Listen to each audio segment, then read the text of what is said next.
Hello everyone, welcome back. आज हम discuss करेंगे सेट बी। इससे पहले वीडियो में हमने सेट ए को प्रैक्टिस किया था, जहाँ पर 5 क्वेश्चंस मैंने आपको करवाए थे। होपफुली वो वीडियो आपको समझ आई हो, उसमें जो कंटेंट था वो समझ आया हो। आज सेट नंबर बी पे हम बात करने वाले हैं और बता देता हूँ, ये जो एक्सेल पर प्रैक्टिस जो चल रही है, ये एनडीआईएम स्टूडेंट्स के सिलेबस को ध्यान में रखते हुए वीडियोस बन रही हैं। अगर आप एनडीआईएम के स्टूडेंट्स हैं, वहाँ से अगर आप पीजीडीएम कर रहे हैं तो आपको ये सेट्स भी मिले होंगे।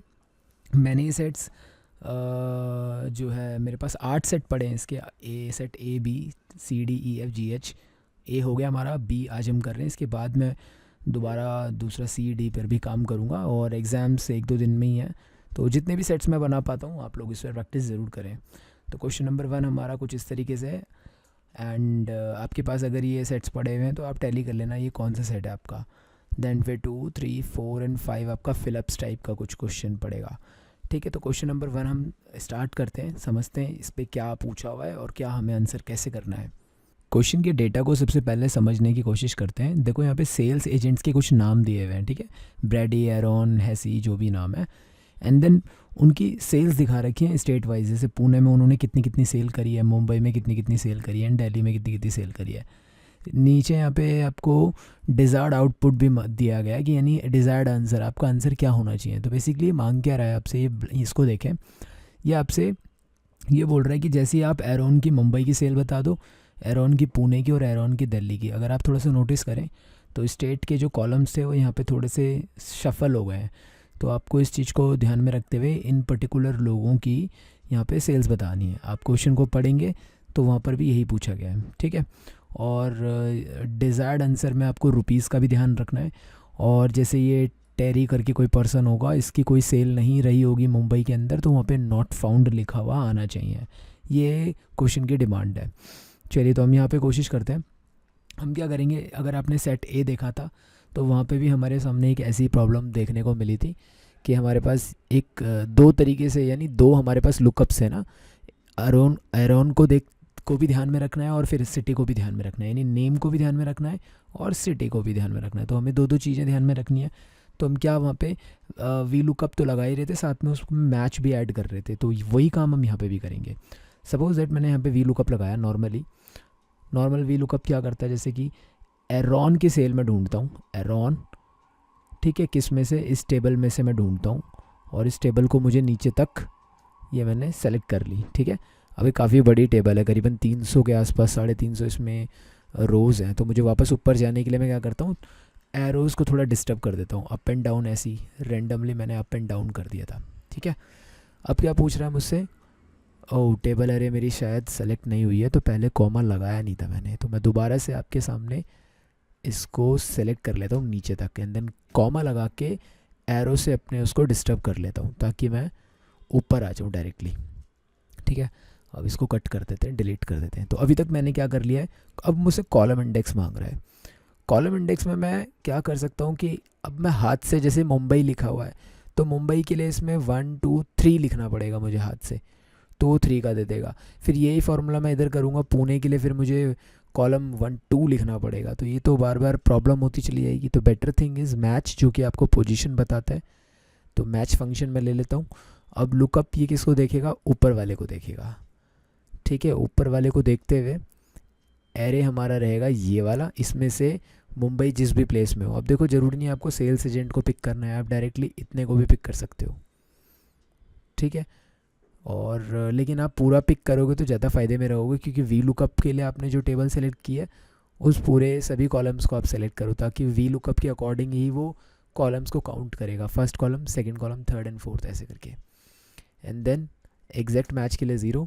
ये हो गया मैच का फंक्शन ख़त्म, ठीक। अब यहाँ पे कॉमा लगाते हैं एंड देन वी लुकअप के फंक्शन को भी एग्जैक्ट मैच से ख़त्म करते हैं, एंटर।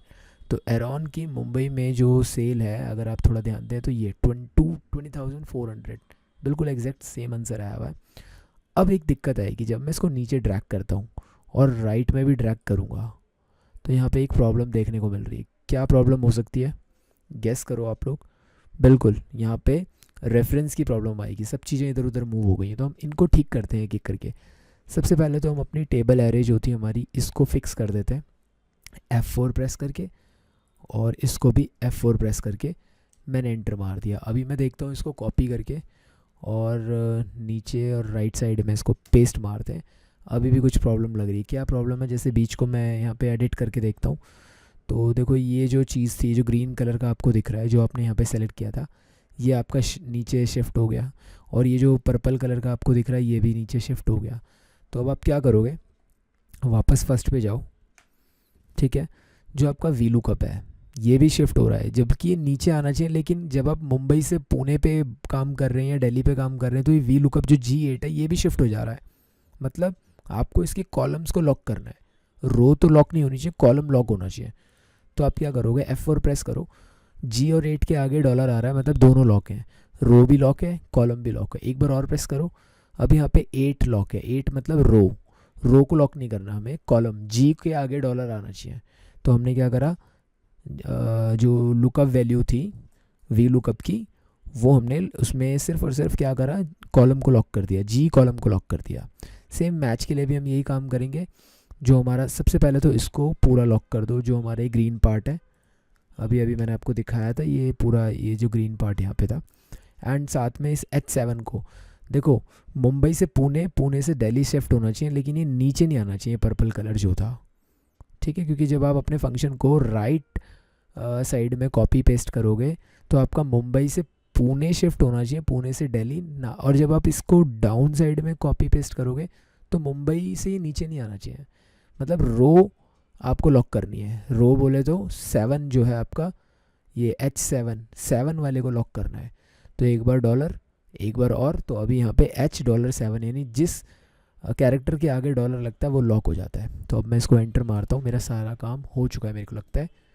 मैं इसको नीचे कॉपी पेस्ट मारता हूँ, यस मेरा सारा काम हो गया।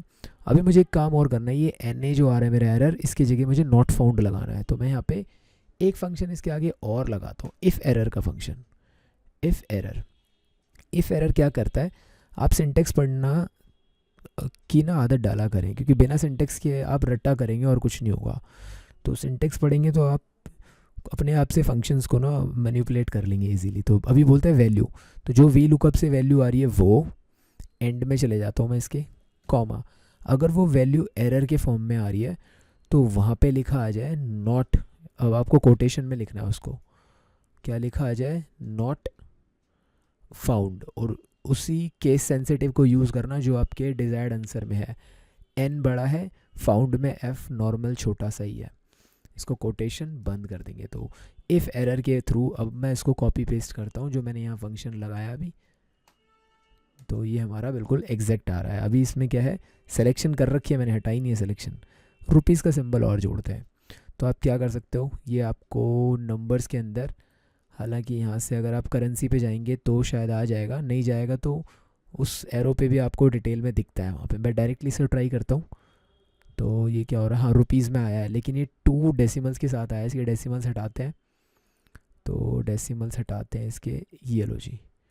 लेकिन ना एक प्रॉब्लम आ रही है, इसमें जो रुपीज़ का साइन है ये थोड़ा बहुत आगे आ गया है। मैं वापस Ctrl Z करता हूँ, मुझे ये नहीं चाहिए। मैं वापस क्या कर रहा हूँ, यहाँ जा रहा हूँ जहाँ पे मुझे और ज़्यादा ऑप्शंस मिलेंगे। यहाँ पे मैं करेंसी पे गया तो देखो मेरे को ऑलरेडी एक यहाँ पे सिंबल लगा हुआ ऑप्शंस मिल रहा है। और ये ऑप्शंस नीचे डेमो भी दिखा रहा है कि ये जस्ट नंबर के आगे ही रहेगा आपका, ठीक है। एक्चुअली वो मैंने अकाउंटिंग वाला रुपीज़ ले लिया था, करेंसी वाला मुझे अंदर जाके मिल रहा है। तो मैं लेता हूँ और इसके 0 हटा देता हूँ, दोनों जो डेसिमल्स हैं। मेरा आंसर बिल्कुल एग्जैक्ट वैसा ही आएगा जैसा डिज़ायर्ड मांग रहा था, ठीक है। करेंसी यहाँ था क्या, यहाँ पे भी था करेंसी, मैंने ध्यान नहीं दिया, मैंने अकाउंटिंग चूज़ कर लिया था गलती से। तो पहला क्वेश्चन हमारा कंप्लीट हो गया है। और जो भी चीज़ें प्रॉब्लम आती हैं आप ना मुझे बता दिया करो नीचे कमेंट करके। इसी के साथ अगर आप एक्सेल पे और ज़्यादा प्रैक्टिस करना चाहते हैं, आप चाहते हैं, क्योंकि यार करने तो पड़ेगी। अगर आप MBA कर रहे हैं, PGDM कर रहे हैं और बिना एक्सेल के आप आगे जा रहे हैं तो फिर बेकार है, ठीक। तो आप एक्सेल को फुल फ्लैश, मैंने आपके लिए एक कोर्स डिज़ाइन किया हुआ है जहाँ पर बेसिक से एडवांस तक आपको एक्सेल के हर तरीके के फॉर्मूलेज और रियल बिजनेस प्रॉब्लम्स को मैंने यहाँ पे लिया है। मतलब क्या क्या चीज़ें आपको कंपनी के अंदर फेस करने को मिलती हैं, वो सारी उन्हीं सभी प्रॉब्लम्स को लेके एक्सरसाइजेज वहाँ पे बनाई गई हैं, उनके ऊपर डील की है। और मतलब सभी सेक्टर्स को इंक्लूड किया है, फाइनेंस में जीएसटी, इनकम टैक्स जैसी चीज़ों को भी कैसे हैंडल कर सकते हो, अटेंडेंस को लेकर और भी सारे पेरोल्स को लेकर, ठीक है। तमाम एक्सरसाइजेज जैसे कि आप फाइनेंशियल प्रॉब्लम्स देखते हो, आप लोन शीट देखते हो, बजट्स देखते हो, सभी तरीके की प्रॉब्लम्स यहाँ पे कवर की गई हैं। The price is only 200 rupees that you have to pay, और इस कोर्स की जो लिंक है वो मैंने डिस्क्रिप्शन में दी है। तो come to the question number 2, and यहाँ पर भी डेटा हम एक बार समझने की कोशिश करते हैं। तो आपको कुछ आइटम्स दिए हुए हैं जैसे टी शर्ट, शू, हुडी, बैग, स्टॉल और कैप शर्ट्स। मैं थोड़ा फास्ट बोलूँगा आपकी बार, ठीक है, वीडियो ज़्यादा लंबी नहीं करनी हमें। और कुछ ब्रांड्स दिए हैं, अमेज़ॉन, फ्लिपकार्ट, मिंत्रा।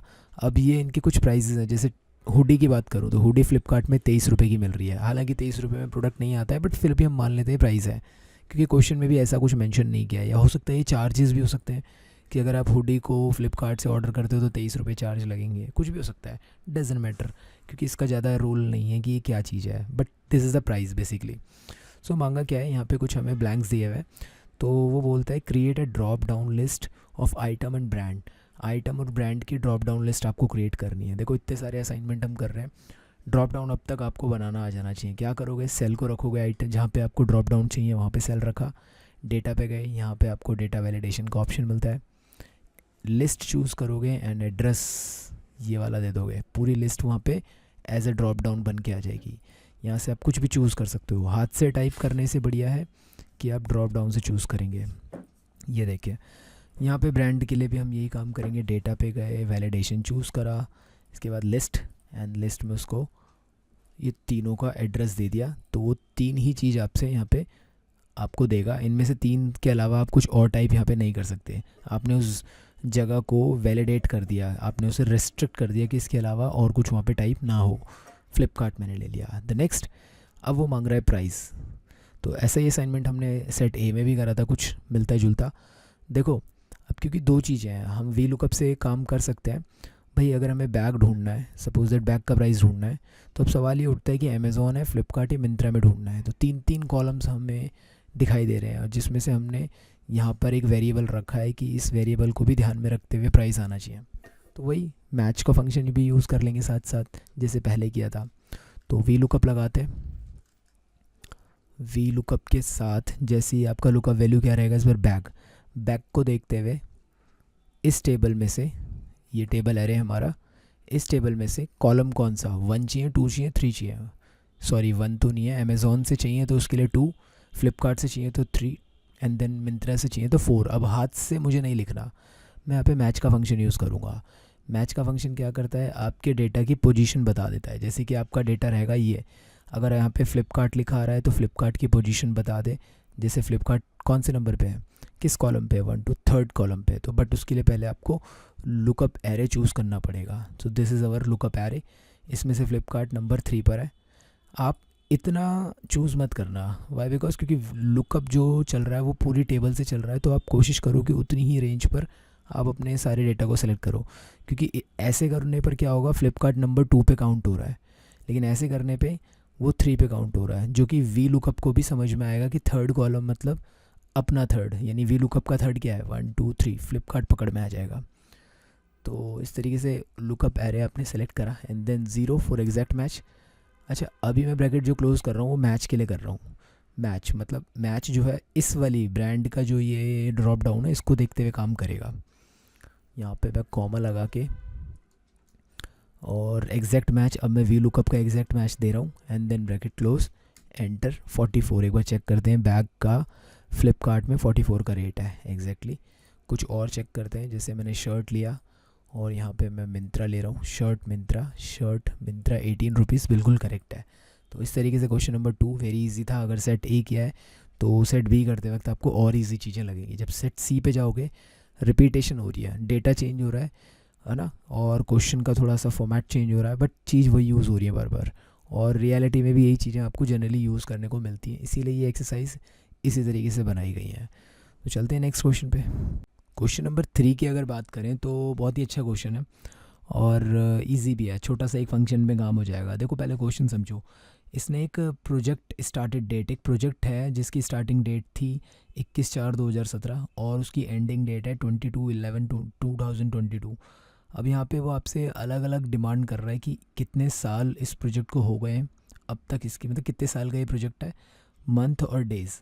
ठीक है, जैसे आप अपनी डेट ऑफ बर्थ बताते हैं कि भाई आप जैसे 25 ईयर्स के हो गए हैं एंड 8 मंथ्स के और 13 डेज़ के हो गए हैं, तो इसी तरीके से वो आपसे यहाँ पे डेटा मांग रहा है। और डिज़ायर्ड आउटपुट में भी यही दिखाया हुआ है कि जैसे फर्स्ट वाले में अगर आप नोटिस करें तो आपको 5 ईयर 7 मंथ्स और 1 डे हो चुका है। ठीक, ऊपर भी आपसे यही है क्वेश्चन, आप आराम से पढ़ेंगे, यही चीज़ मांग रही है। इसमें क्या फ़ंक्शन इस्तेमाल करें हम यहाँ पे डायरेक्टली, तो यहाँ पे एक फ़ंक्शन यूज़ करेंगे आप डेटेड इफ़ का। ठीक है, अब हो सकता है आपके वाले एक्सेल पे डेटेड इफ़ दिखे ना, जैसे कि मेरे पास भी नहीं दिख रहा, तो भी आपको टेंशन नहीं लेनी है, आप सीधा टाइप करते चले जाओ डेटेड इफ़। ठीक है, यहाँ पे ब्रैकेट ऑन करो, ब्रैकेट ऑन लगाओ और फर्स्ट वाली जो डेट है कॉमा, लास्ट वाली डेट एंड कॉमा, यहाँ पे इन्वर्टेड कॉमा पे आप करेंगे वाई, यानी वो ईयर आपको दे देगा यहाँ पे कितने ईयर हो गए इस प्रोजेक्ट को। So the answer is 5 and इसको ड्रैग एंड ड्रॉप कर देते हैं, तो आपको सभी जगहों के ईयर्स मिल गए। अच्छा, एक चीज़ याद रखना, जब आपसे डिज़ायर्ड आउटपुट मांगता है तो टीचर ने ये जो डिज़ायर्ड आउटपुट दिया ना, आप कोशिश करा करो वैसे ही आप भी आउटपुट दे दो। तो जैसे ये चीज़, कलर्स भी आप येलो कर देंगे तो बेटर रहेगा। अब जैसे ये सारी चीज़ें मिडल में है ना, सेंटर में है ये, तो आप इसे ऐसे सेंटर कर दें।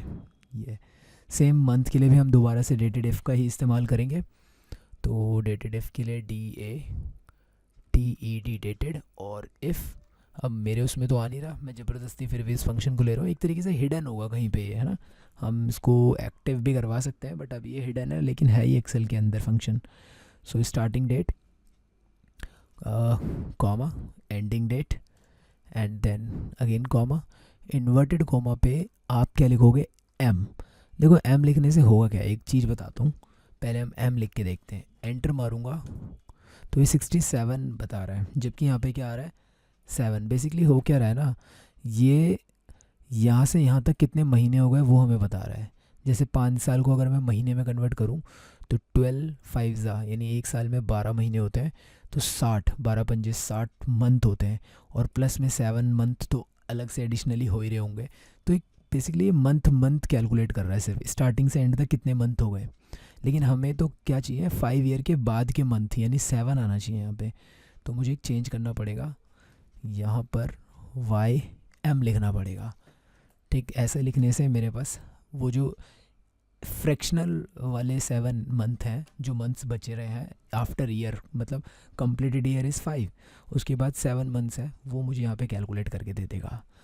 सेम दोबारा डेटेड इफ़ लगाता हूँ, dated if and bracket on, first जहाँ से स्टार्टिंग डेट है कॉमा, जो मेरी एंडिंग डेट है कॉमा, यहाँ पर मैं क्या करूँगा, इन्वर्टेड कोटेशन करके और यहाँ पे मैं D लिखूँगा। अब D लिखने से फिर अगर वही दिक्कत मुझे फेस करने को मिलेगी, तो ये बता रहा है 2041 दिन हो गए स्टार्टिंग से एंड तक, लेकिन मुझे टोटल डेज़ नहीं चाहिए, मुझे तो फ्रिक्शनल डेज़ चाहिए।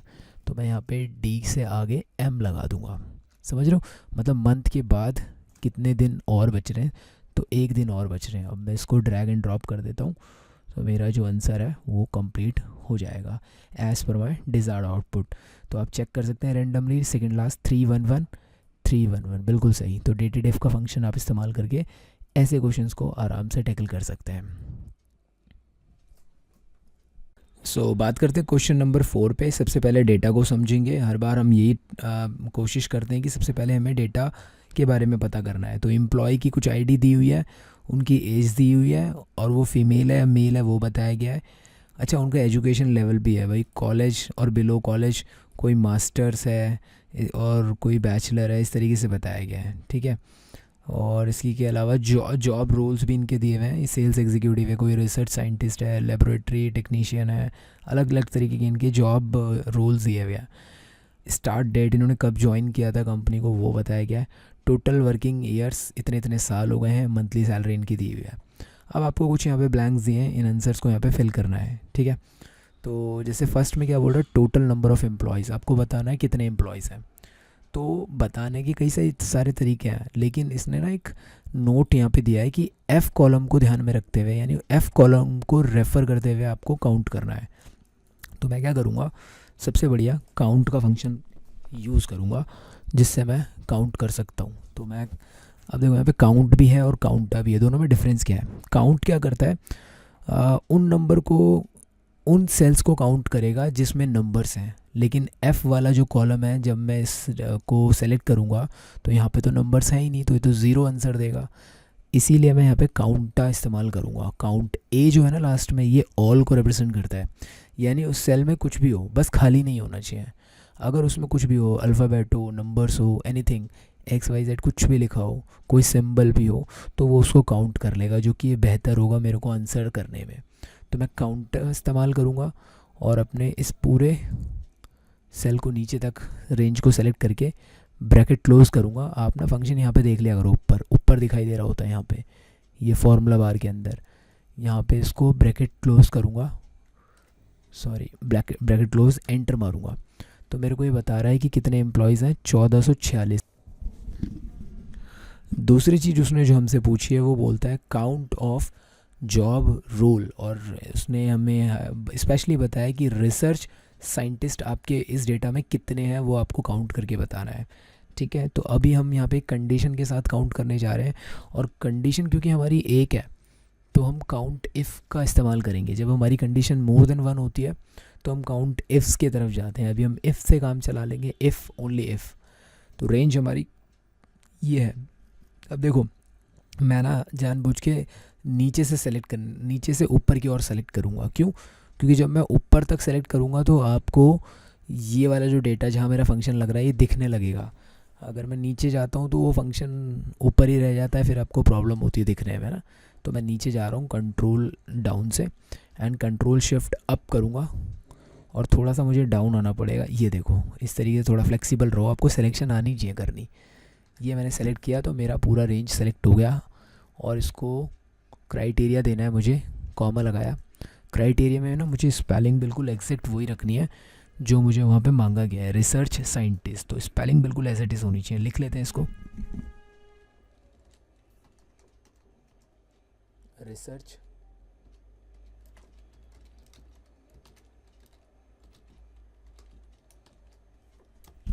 साइंटिस्ट, रिसर्च साइंटिस्ट मैंने लिख दिया, ब्रैकेट क्लोज करके एंटर। तो ये 292 जो हमारे पास जॉब रोल है ये रिसर्च साइंटिस्ट की। ठीक है, ऊपर वाले को वेरीफाई कैसे कर लेते हैं एक बार। आप जब इस पूरे को सेलेक्ट करोगे नीचे तक तो आपको यहाँ पे काउंट अपने आप भी दिख रहा है 1416। ठीक है, सेम इसको भी मैं एक बार वेरीफाई कर लेता हूँ मैनुअली, क्योंकि फॉर्मूले के थ्रू तो इसने 292 दिया है। तो क्या रिसर्च साइंटिस्ट 292 सच में ही है? तो एक बार फ़िल्टर करते हैं, सारे अनटिक करके रिसर्च साइंटिस्ट को पिक करते हैं और इनको यहाँ से नीचे की तरफ सेलेक्ट कर लेते हैं। देखो हाँ, काउंट 292 है। ठीक, यहाँ पे आपको नीचे भी दिखा रहा है, तो इनकी काउंटिंग बिल्कुल सही हमने निकाली है। आप कंट्रोल Z कर लो या फिर उसको ऑल सेलेक्ट कर लो, कैसे भी करके आप अपने डेटा को एज इट इज़ पहले जैसा बना दो। अब क्या मांग रहा है अगला? पॉइंट नंबर 3 में हमसे बोल रहा है कि employees between 30 to 40 years of age कितने हैं वो हमें काउंट करके बताने हैं। सो इसके लिए हम क्या करेंगे कि चलो यार एक काम करते हैं, इसको रोक के ना जब तक हम अगले वाले पॉइंट को कंप्लीट करते हैं उसमें मैं वापस आऊँगा अभी। तो अभी मांग रहा है total salary of female staff, जितने भी फीमेल स्टाफ हैं उनकी सैलरी बताओ। तो अगर इसे मैनुअली करके देखूँ थोड़ा सा, तो मैं यहाँ से फ़ीमेल चूज़ कर लूँगा, यहाँ मुझे मंथली सैलरी इनको सेलेक्ट कर लूँगा, तो नीचे मुझे सम दिखेगा 35,32,621। वेरी इजीली मैं इसे आराम से कर सकता हूँ। तो अब मैं इसको वापस इसको होश में ले आता हूँ, जो पहले डेटा था मेरा जैसे, ओके कर दिया।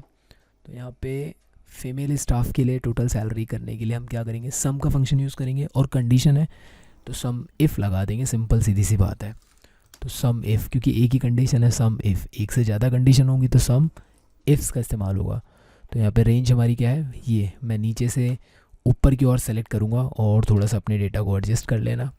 ऊपर की ओर मैं क्यों सेलेक्ट कर रहा हूँ, ताकि आपको ये जो पोर्शन है दिखाई दे जहाँ पे मैं आंसर फाइंड कर रहा हूँ। यहाँ पे मैं क्राइटेरिया में अपना फ़ीमेल टाइप कर लेता हूँ, और स्पेलिंग वैसे ही टाइप करना जैसे आपके ओरिजिनल डेटा में टाइप हो रखी है, फीमेल एग्जैक्टली मैंने टाइप कर दिया, ब्रैकेट बंद। अब मुझे चाहिए सम रेंज, ऑब्वियसली बात है, this is my salary and इसी का मुझे सम चाहिए फीमेल्स वालों का, तो मैं इसको भी सेलेक्ट कर लेता हूँ और इसको भी मैं डाउन साइड से ही सेलेक्ट करूँगा। तो पहले नीचे गया एंड देन वापस शिफ्ट के साथ ऊपर आ गया, ये मेरी सिलेक्शन हो गई, ब्रैकेट क्लोज़ करता हूँ और मेरा आंसर आया वही जो मैंने अभी आपको मैनुअली कैलकुलेट करके दिखाया था, 35,32,621। इसके ऊपर वाले में वापस आते हैं, तो how many employees are there whose age is 30 to 40 and the main thing is हमें 30 और 40 वाले एजेस वाले लोगों को भी काउंट करना है उसमें, ठीक है। तो इसके लिए ना एक काम करते हैं, मैं क्या करने वाला हूँ, देखो थोड़ा सा ट्रिक लगाते हैं, थोड़ा एक कॉलम ऐड कर लेते हैं और यहाँ पे जैसे ये 41 वाला बंदा है, ठीक है, तो हम इसको एक खुद की ना एक ग्रुपिंग कर लेते हैं यहाँ पे, जैसे 0 से 29 तक एक ग्रुप बना देते हैं, 30 से 40 तक एक ग्रुप बना लेते हैं, मैं खुद से बना रहा हूँ, एंड 41 से बाकी आगे की जितनी भी एजेस होती हैं मैक्स 100 रख लेते हैं, इतनी 3 ग्रुप बना लिए मैंने। और इसमें मैं यहाँ पे 0 दे देता हूँ, यहाँ पे 30 और ये 40, इनके स्टार्टिंग जो एजेस हैं वो मैंने यहाँ दे दी। इससे क्या होगा कि 28 वाला किस में आएगा, इसमें आएगा, तो 0 रिप्रेजेंट कर रहा है, 0 जो रिप्रेजेंट कर रहा है 0 से 29 तक को रिप्रेजेंट कर रहा है, ठीक है। 30 जो रिप्रेजेंट कर रहा है वो 30 से 40 तक को रिप्रेजेंट कर रहा है। इस तरीके से इसको रीड किया जाता है जब ऐसे आप टेबल बनाते हो, स्टैटिस्टिक्स में देखते हो ना ऐसे टेबल्स को। तो यहाँ पर अब मैं पहले ना फाइंड कर लेता हूँ यहाँ पे चीज़ों को, वी लुकअप के थ्रू उस टेबल से सबका स्टेटस पता कर लेता हूँ, 41 की जो कैटेगरी है वो क्या रहेगी। तो वी लुकअप लगाते हैं और वी लुकअप में मैं लुकअप वैल्यू मेरी एज, ये एज इस टेबल में कॉलम 2 से मुझे ये बताएगी कि क्या स्टेटस बन रहा है। अच्छा, यहाँ पे इम्पोर्टेंट है एग्जैक्ट मैच नहीं लेना, 41 का तो एग्जैक्ट मैच आपको मिल जाएगा, लेकिन जब आप 37 करोगे 33 करोगे तो उसका तो एग्जैक्ट मैच नहीं है, वो तो अप्रॉक्सीमेशन से चलेगी, क्योंकि 30 जो लिखा है उसमें 30 से 40 तक लोग हैं, that's why we have to use approximation here. तो यहाँ पे मैं ट्रू भी लिख सकता हूँ, 1 भी लिख सकता हूँ, क्योंकि 1 is for true and 0 is for false, आपको पता है। Bracket close, enter. 41 से 100 वाली कैटेगरी में ये आ रहा है, मैंने ऊपर जो टेबल दी थी उसके अकॉर्डिंग मैंने यहाँ पे पता कर लिया। जब मैं इसको नीचे पेस्ट मारूंगा मुझे एक एरर दिख रहा है, मैं किसी भी एक एरर को खोल के देखता हूँ, तो हुआ क्या, ये शिफ्ट हो गई नीचे जो हमने ऊपर टेबल बना रखी थी। इसके लिए मुझे लॉक करना पड़ेगा उसको, तो वापस से जाके यहाँ पे इसको लॉक कर देते हैं, ये भी लॉक हो गया और ये भी लॉक हो गया। दोबारा से कॉपी पेस्ट कर लेता हूँ नीचे तक, डन। अब मुझे यहाँ पे साफ दिख रहे हैं 30 से 40 वाले एज के कितने लोग हैं, ये वाले लोग 30 से 40 वाले हैं। यहाँ पे मैं फंक्शन लगाता हूँ अपना काउंट का और कंडीशन के साथ काउंट इफ़, क्योंकि मुझे 30 से 40 वाले लोग पिक करने हैं, ठीक है। रेंज मेरी यही रहेगी, इसको मैं नीचे से ऊपर की ओर सेलेक्ट करता हूँ, क्राइटेरिया इसमें 30 से 40 रहेगा, 30 से 40, और इसको कर देते हैं ब्रैकेट बंद। 666 मैंने वैसे भी आपको कैलकुलेट करके दिखाया था, तो 666 ही आ रहा था, ठीक है। एक बार फिर से दिखा देता हूँ मैं आपको, अगर शायद नहीं दिखाया, मेरे को ध्यान नहीं आ रहा। तो 666 लोग ऐसे हैं जो 30 से 40 की एज में है। मैं एज पे जाकर शॉर्ट करता हूँ, तो मैंने क्या करना है कि यहाँ से 30 वाले लोगों से एज जो है वहाँ से सेलेक्ट करना शुरू कर देना है और 40 की एज तक, और फिर जो नीचे यहाँ पे स्टेटस बार में काउंट दिखाएगा उसको मैं यूज़ कर लूँगा। तो शिफ्ट के साथ मैं यहाँ पे 40 तक लोगों को ले लेता हूँ, 40 वाले लोग भी आ गए इसमें, ठीक है, यहाँ तक। तो अगर आप नोटिस करो तो यहाँ पे 666 ही लोग हैं जिनकी एज 30 से 40 तक है, ठीक। इसके अलावा क्वेश्चन नंबर 5 में आपको 1 वर्ड क्वेश्चंस पूछे हुए हैं और इनके आंसर्स मैंने आपको पहले ही दे दिए हैं यहाँ पे, तो इनको आप खुद ही ट्राई करो, ज़्यादा बेटर रहेगा, इसमें मैं आपको कोई भी मदद नहीं कर रहा। और एक छोटी सी चीज़ बता देता हूँ, जैसे कि आप जब ये देखते हैं कि भाई कमांड यूज़ करो ड्रॉप डाउन लिस्ट के लिए, तो Alt AVV, अब इतना बड़ा चीज़ याद तो रहना मेरे लिए पॉसिबल नहीं है, तो क्या करो, बेटर यह है कि जब आप प्रैक्टिकल दे रहे होंगे तो आपके सामने एक्सेल तो रहेगा ही, तो आप इसको कैसे लिखेंगे, तो ड्रॉप डाउन अगर आपको मैनुअली पता है कि भाई डेटा में जाके ये ड्रॉप डाउन होता है तो आप इजीली ऑल्ट दबाओ। ठीक है, सबसे पहले क्या करो, ऑल्ट दबाओ। ऑल्ट दबाने से देखो यहाँ पे मार्क आ जाते हैं ब्लैक कलर के। ठीक, तो डेटा के लिए ए दबाना, भूल जाओ अपने माउस को थोड़ी देर के लिए। जब आप ए प्रेस करोगे तो और मार्क्स आपके लिए खुलेंगे। अब आपको साफ दिखाई दे रहा है, डेटा वैलिडेशन के लिए वी प्रेस करना है, तो अपने आप कमांड बना रहे हो आप वी, अब दोबारा वी प्रेस करना है, तो ऑल्ट ए वी वी ऐसे करके कमांड जो है ध्यान रखनी है। ठीक है, तो इस वीडियो में इतना ही। मिलेंगे अगले सेट